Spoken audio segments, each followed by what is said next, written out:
Passion of the Christ అనే మూవీని తీసినటువంటి డైరెక్టర్ మెల్ గిబ్సన్. అతనికున్న ఉద్దేశం ఏంటంటే యేసుక్రీస్తు ప్రభువారు పొందిన బహు భయంకరమైనటువంటి శ్రమలను ప్రజలందరికీ కళ్లకు కట్టినట్టుగా చూపించాలి అనే ఉద్దేశంతో ఆయన ఒక వ్యక్తిని ఎంపిక చేసుకున్నాడు. అతని పేరు జిమ్ క్యావిజల్.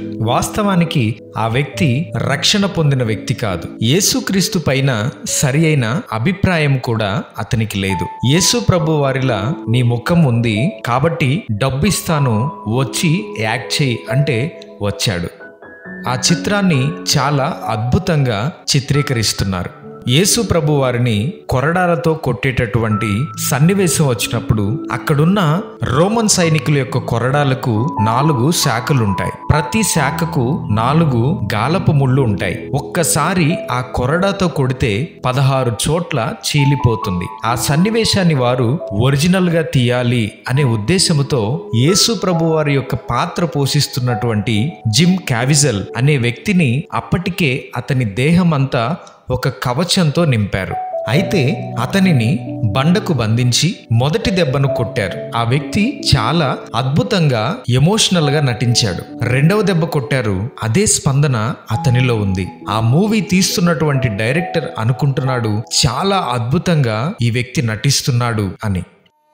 ఆ కొరడాతో 3వ దెబ్బ కొట్టేసరికి జిమ్ క్యావిజల్ అనే వ్యక్తి గట్టిగా అరుస్తాడు. ఎందుకనంటే అతని శరీరంపై అమర్చినటువంటి ఆర్టిఫిషియల్ స్కిన్ దాటి ఆ కొరడాకు ఉన్నటువంటి ముళ్ళు అతని శరీరాన్ని గుచ్చి చీల్చివేసింది. ఆ వ్యక్తి తట్టుకోలేకపోయాడు.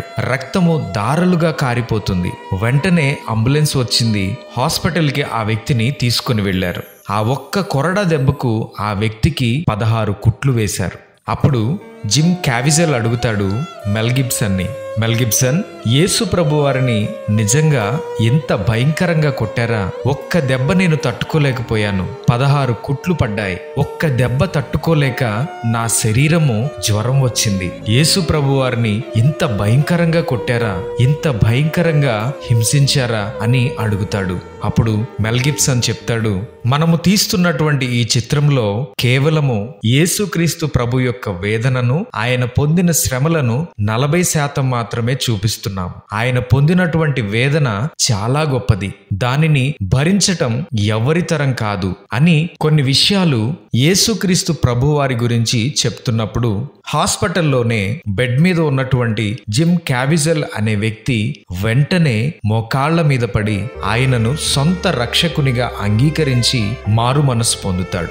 అప్పుడే ఆ వ్యక్తి ఒక తీర్మానం తీసుకుంటాడు. నా శరీరం బలహీనమైనప్పటికీ సహకరించకపోయినా ఎలా అయినా ఈ చిత్రాన్ని పూర్తి చేయాలి. సర్వ మానవాళి కొరకు, అందరికీ పరలోక రాజ్యాన్ని ఇవ్వటం కొరకు ఆయన పొందిన వేదనలు, శ్రమలు కళ్లకు కట్టినట్లుగా చూపించాలి అనే ఉద్దేశముతో ఆ వ్యక్తి మరలా ఆ చిత్రములో ఆ పాత్రను పోషించటానికి సిద్ధపడతాడు.